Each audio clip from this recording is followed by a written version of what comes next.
Picture this: a single family name whispered in the corridors of power for over 2 centuries. A dynasty so wealthy that when governments needed money to fight wars, they called the Rothschilds. When entire nations faced financial collapse, they turned to the Rothschilds. When the British Empire wanted to secure one of the most important trade routes in human history, they borrowed money from the Rothschilds. But here's what's absolutely mind-blowing about this story. The Rothschild fortune didn't start with some massive inheritance or royal connections. It began with one man, living in a cramped house in Frankfurt, Germany, sharing space with over 24 family members.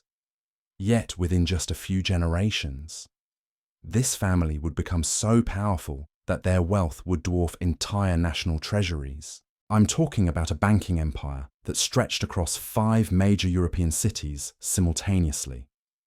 A financial network so sophisticated that they had their own private courier system, faster than any government's communication. They were making and breaking stock markets, funding railroad construction across continents, and literally keeping governments afloat during their darkest hours. The craziest part? Most people today have heard the Rothschild name, but they have absolutely no idea just how staggeringly wealthy and influential this family actually became. We're talking about a level of financial control that makes today's billionaires look like they're playing with pocket change. So what exactly happened? How did one Jewish family in 18th century Germany build the most powerful banking dynasty in human history? How did they navigate through revolutions, wars, and economic collapses, not just to survive, but to emerge even stronger? And perhaps, most intriguingly, where did all that legendary wealth actually go? The story begins in the late 1700s with Meyer Amschel Rothschild. This wasn't some privileged aristocrat born into luxury. Meyer was the son of a money changer who dealt in coins and small loans to local merchants.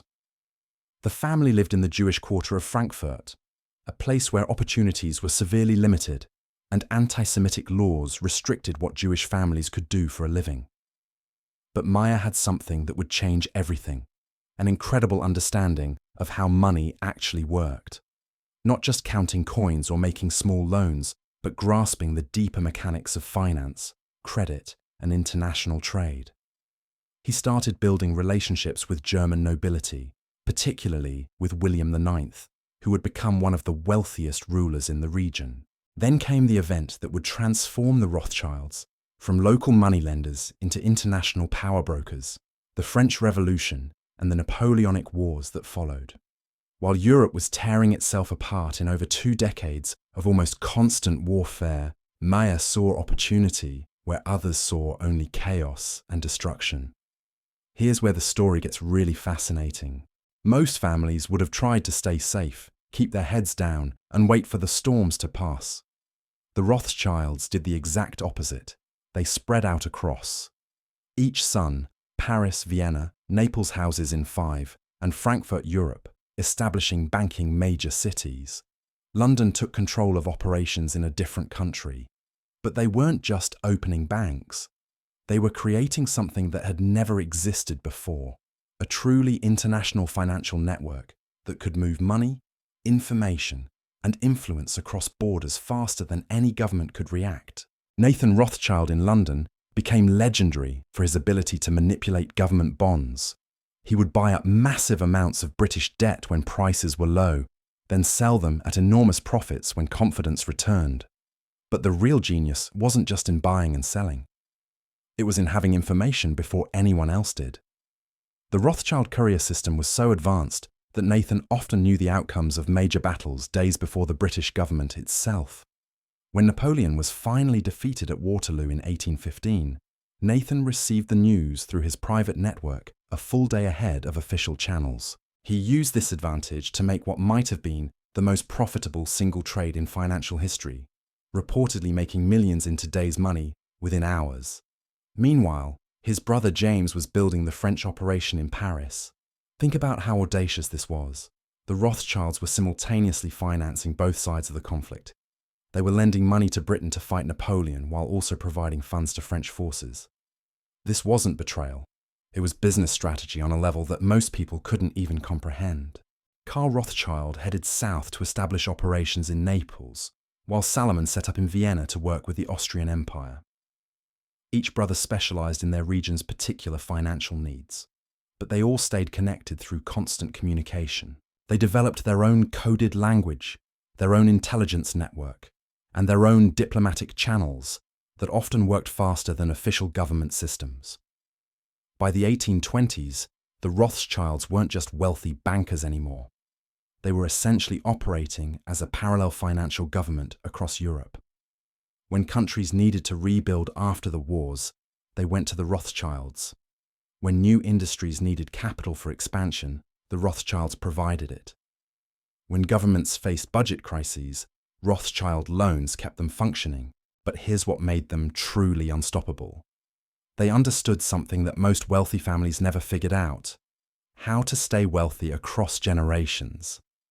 Instead of letting their fortune get divided and diluted among dozens of heirs, they maintained strict family control. They married within their extended family network, kept business secrets closely guarded, and never let outsiders gain significant influence over their operations. The scale of their influence was staggering. In Britain alone, Nathan Rothschild was handling such massive amounts of government debt that he essentially controlled significant portions of the national economy. When the British government needed £40 million to compensate slave owners after abolishing slavery throughout the empire, it was Rothschild money that made it possible. Their wealth wasn't just numbers on paper. They were buying up vast estates, commissioning magnificent palaces, collecting art on a scale that rivaled royal families, and living in luxury that most aristocrats could only dream of achieving. So what happened to this unimaginable wealth? The truth is, the Rothschilds are still here, still operating, still incredibly wealthy. But their power looks completely different today than it did 2 centuries ago. The world of finance has evolved beyond what even Mayor Amschel could have imagined. Modern central banks, international monetary systems, and global corporations have taken over many of the roles the Rothschilds once filled. The family fortune, once concentrated in the hands of 5 brothers, has now been dispersed across hundreds of descendants. Some branches remain active in banking and finance, others have moved into wine production, real estate, and philanthropy. They're no longer the puppet masters pulling strings behind world governments, but they're far from irrelevant. What's truly remarkable is how they managed to build something that lasted. In an era when most family fortunes disappear within 3 generations, the Rothschilds created a legacy that has endured for over 200 years. They showed that with the right strategy, the right timing, and an absolutely ruthless understanding of how power really works, a single family could reshape the entire world.